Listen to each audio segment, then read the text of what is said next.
Good afternoon everyone. तो प्यारे बच्चों, आज हम सेवन स्टैंडर्ड का गुजराती सीखेंगे। तो बच्चों, आज का हमारा टॉपिक है कड़वा पांदड़ा।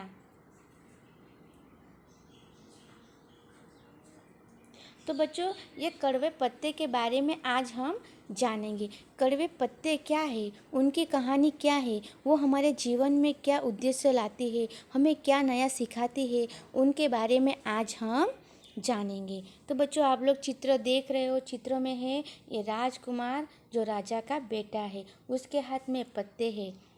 ये महात्मा बुद्ध है और ये जंगल है। तो जंगल में ये लोग क्या करे, राजकुमार महात्मा बुद्ध के साथ क्या करे, चलो देखिए कि इस कहानी में क्या होता है। तो हम देखेंगे कि बच्चों, हमारा व्यवहार, हमारा एक दूसरे से बातचीत करना, वो हमारे जीवन में बहुत महत्व, हम एक दूसरे के साथ कैसा व्यवहार करते हैं वो ज़रूरी है। हमारा रूप रंग ये सब दिखावा करने की कोई ज़रूरत नहीं है। तो चलो आज हम देखते हैं ये कहानी में होता है क्या। तो देखो, ये जंगल में राजकुमार और भगवान बुद्ध क्या करे, चलो उनके बारे में आज हम जानेंगे। तो एक राजकुमार घणो घमंडी અને શેતાન હતો, તે લોકોને પરેશાન કરતો હતો।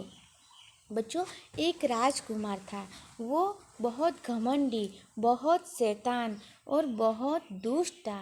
पूरी प्रजा को हमेशा दुख परेशान करता था, कभी भी उसके साथ अच्छे से बात नहीं करता था, उनको सबको दुखी दुखी कर लिया था। राज्यના ઘણા લોકો તેના આવા વ્યવહારથી ખૂબ જ દુઃખી હતા। राज्य के बहुत सारे लोग राजकुमार से बहुत परेशान हो गए थे, बहुत दुखी हो गए थे। આ વાત ભગવાન બુદ્ધ પાસે પહોંચી। તેમણે રાજાને મળવાનું વિચાર્યું। देखो बच्चों, ये भगवान बुद्ध है, तो उसके पास ये बात पहुंची कि जो राज है, उस राज्य का राजा है, उनका जो बेटा है राजकुमार, वो पूरी प्रजा को परेशान करता है, बहुत दुष्ट काम करता है और उनके खिलाफ कोई कुछ बोल भी नहीं सकता है। तो उसने सोचा चलो उनके पिता से ही पहले मिल दूँ कि देखो क्या होता है, उनके बेटे में ऐसा व्यवहार क्यों आया है, क्यों ऐसा कर रहा है। तो एक दिन उसने ऐसा सोचा और वो राजकुमार को मिलने के लिए, राजकुमार के पिता जो राजा थे उनको मिलने के लिए जाते हैं। राजा पोते पण राजकुमाરના खोटा व्यवहारથી दुखी હતો। अभी वो बुद्ध महात्मा राजा से मिलने गया कि हे राजन, आपका बेटा राजकुमार पूरी प्रजा को परेशान करता है, ये सब बातें निकली। तब राजा ने बोला कि हे महात्मा, हे बुद्ध, मैं भी खुद मेरे बेटे से बहुत परेशान हूँ, वो सबको बहुत परेशान करता है। पण वारंवार राजकुमाરની फरियाद અને प्रजा पण वारंवार राजकुमार की फरियाद करती थी। मतलब कि प्रजा भी बार बार मेरे पास आती थी और मेरे बेटे की शिकायत करती थी। तो मैं खुद भी बहुत दुखी हूँ, मैं क्या करूँ। अपने बेटे को एक दो बार तो बोल चुका हूँ, उनको सज़ा भी दे चुका हूँ, लेकिन वो तो कभी भी सुधरने का नाम ही नहीं लेता है। तो मैं क्या करूँ। हे बुद्ध भगवान, हे बुद्ध महात्मा, आप मुझे कुछ रास्ता दिखाओ, कुछ उपाय दिखाओ। રાજાએ મહાત્મા બુદ્ધને પોતાના પુત્ર વિશે વાત કરી અને કોઈ ઉપાય बतावा विनंती करी। अभी राजा ने महात्मा से बोला कि हे महात्मा, मुझे कोई उपाय बताओ अपने बेटे के सुधारने के लिए। भगवान बुद्धे राजा ने धीरज आपता કહ્યું, राजन घबराशो नहीं, राजकुमार अवश्य सुधरी जશે। तब बुद्ध तो महात्मा है, उनके पास तो अनेक उपाय है, अनेक औषधि है, अनेक दवाएं है। उसने बोला, हे राजन, तू बिल्कुल भी चिंता मत कर, क्योंकि तेरे बेटे को काबू में लाना, उनका अच्छा व्यवहार, उनकी जो खराब आदत है वो छुड़वाना, वो सब जिम्मेदारी अभी मेरी है। तू बिल्कुल भी चिंता मत कर। तो રાજાએ મહાત્મા બુદ્ધ પાસે કોઈ ઉપાય બતાવવા કહ્યું। રાજાએ મહાત્મા બુદ્ધને પોતાના પુત્ર વિશે વાત કરી અને કોઈ ઉપાય બતાવવા વિનંતી કરી। ભગવાન બુદ્ધે રાજાને ધીરજ આપતા કહ્યું કે રાજન ઘબરાશો નહીં, અને રાજકુમાર તો સુધરી જશે. હવે બુદ્ધ ભગવાનને પોતાનો દીકરો સોંપી દીધો કે હે બુદ્ધ, તમે મારા દીકરાને સુધારો, મારા રાજકુમારને સુધારો. એક દિવસ મહાત્મા બુદ્ધે રાજકુમારને પોતાની પાસે બોલાવ્યો અને કહ્યું, સામે જે છોડ છે તેના પરથી પાંદડા તોડી लाओ. अभी राजकुमार को कोई दंड या कोई पनिशमेंट नहीं दी गई. उनको सिर्फ इतना बोला कि चलो राजकुमार, हम लोग जंगल में घूम के आते हैं. और जंगल में जब घूमने के लिए गए तो सबसे जो कड़वे पत्ते थे, छोड़ मतलब के पौधा, तो तब बुद्ध भगवान ने कहा कि जाओ बेटा, जाओ राजकुमार, वो छोड़ से पत्ते तोड़ के लेके आओ. तब राजकुमार ने बुद्ध भगवान की बात मान ली और पत्ते तोड़ने के लिए गया. राजकुमार પાંદડા તોડી લાવ્યો. महात्मा बुद्धे કહ્યું, પાંદડા ખાઈ जाओ. अभी राजकुमार पत्ते तोड़ के लेके आया और महात्मा बुद्ध ने कहा कि हे बेटा, अभी ये जो पत्ते आप जो लेके आए हैं उनको आप खा जाओ, अपने मुंह में डालो और चबा के खा जाओ.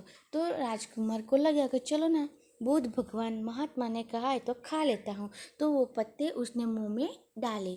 રાજકુમાર પાંદડા મોંમાં મૂક્યા અને તરત જ થૂ થૂ થૂ કરી નાખ્યું, કારણ કે પાંદડા અતિશય કડવા હતા. मतलब अभी राजकुमार को पता नहीं था ये पत्ते किसके, सिर्फ महात्मा ने जो आदेश दिया वो उन्होंने किया. तो पत्ते उन्होंने मुंह में डाले और चबाने लगे. चबाने से उसमें से पत्ते में से रस निकला और वो रस बहुत कड़वा था, क्योंकि वो पत्ते बहुत कड़वे थे. तो उसने तुरंत थू थू करके थूक डाला. उसको बहुत गुस्सा आ गया. उसने महात्मा से बिल्कुल भी बात नहीं की. महात्मा के ऊपर उसने गुस्सा भी नहीं दिखाया और वो तुरंत भाग के गया और जो छोड़ था उनको पूरा तोड़ के मार के मचोड़ डाला, उनको उखाड़ के फेंक दिया. રાજકુમાર को अभी बहुत गुस्सा आ गया था. રાજકુમારને એટલો ક્રોધ આવ્યો કે તે દોડતો પેલા છોડ પાસે ગયો અને તે છોડને તેણે મૂળમાંથી જ ઉખડી नाक्यो, उसको पूरा मार डाला, क्योंकि वो बड़ा होगा तो और ज़्यादा विष बन जाएगा. ये सोच के उसने मार डाला. महात्मा बुद्धे पूछ्યું, राजकुमार, છોડને કેમ ઉખડી નાખ્યો? રાજકુમાર બોલ્યા, મહાત્મા, છોડ તે ઘણો જ કડવો હતો. મોટા થતાં તો તે 20 વૃક્ષ બની જાય છે. 20 વૃક્ષ એટલે કે ઝેરનું વૃક્ષ बनी जैसे, એટલે मैं તેને અત્યારે જ ઉખડીને ફેંકી દીધો. अभी महात्मा को तो पता था वो बहुत कड़वे थे, फिर भी उसने जानबूझ के राजकुमार को पूछा कि राजकुमार, आपने ये पत्ते खाए और थूक डाले, उसके बाद आपने ये पूरा छोड़ को क्यों उखेड़ डाला, क्यों ऐसा किया?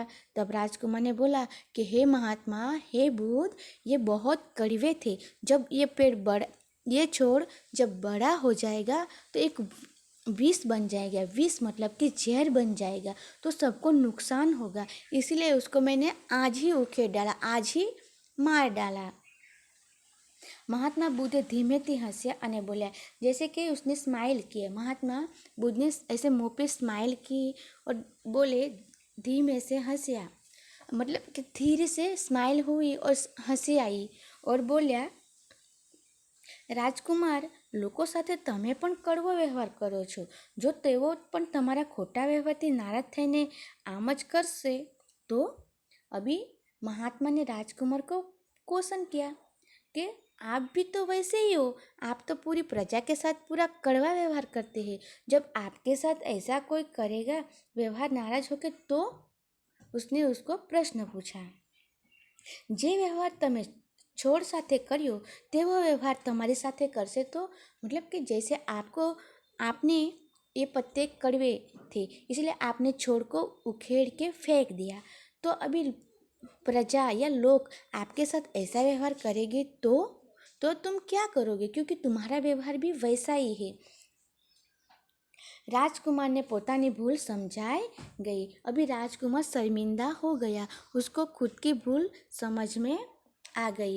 તે મહાત્મા બુદ્ધના ચરણમાં પડી ગયો અને વચન આપ્યું કે હવેથી તે ક્યારે કોઈને સતાવશે નહીં. અભી રાજકુમાર કો खुद की भूल उसके मन में उसको समझ में आ गई અને તેણે राजकुमार ने वचन આપ્યું कि हे राजन, मुझे माफ़ कर दो। मैंने मेरी प्रजा को, मेरे पिता राजा है, उसका फ़ायदा उठा के मैंने प्रजा को बहुत दुखी किया, उसके साथ मैंने दुष्ट किया, उसको मैंने परेशान किया। तो हे प्रभु, हे महात्मा, अभी मुझे माफ़ कर दो।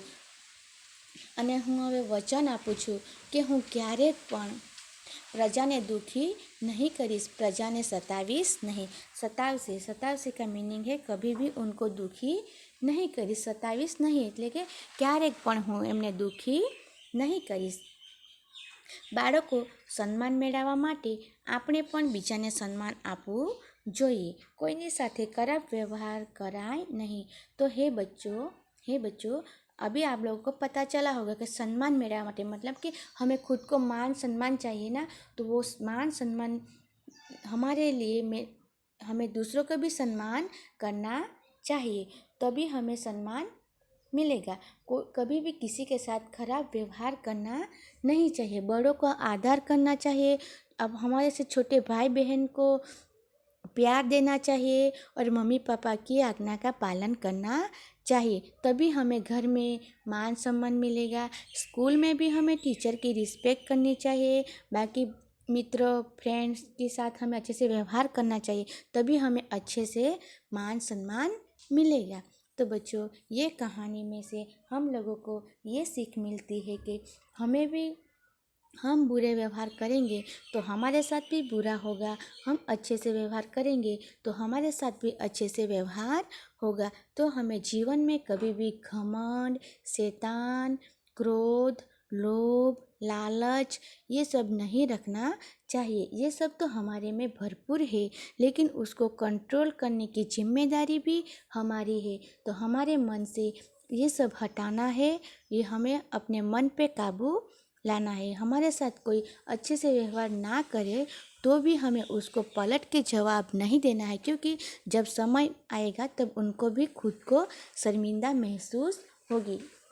इसीलिए हमें किसी को कुछ भी सज़ा या कुछ भी गलत काम किसके साथ नहीं करना है। तो બાળકો, તમને આ કહાની સમજમાં આવી હશે। કડવા પાંદડાનો મિનિંગ શું છે? કડવા પાંદડા એટલે કે આપણો કડવો વ્યવહાર। જેવા કડવા પાંદડા આપણે ખાઈએ અને આપણને કડવું લાગે, તેવો જ આપણો વ્યવહાર આપણે કોઈ બીજા મનુષ્ય સાથે કરીએ તો તેમને કડવો લાગે। એટલે ક્યારેક પણ આપણે કોઈને દુઃખ પહોંચે એવું કામ ન કરવું જોઈએ।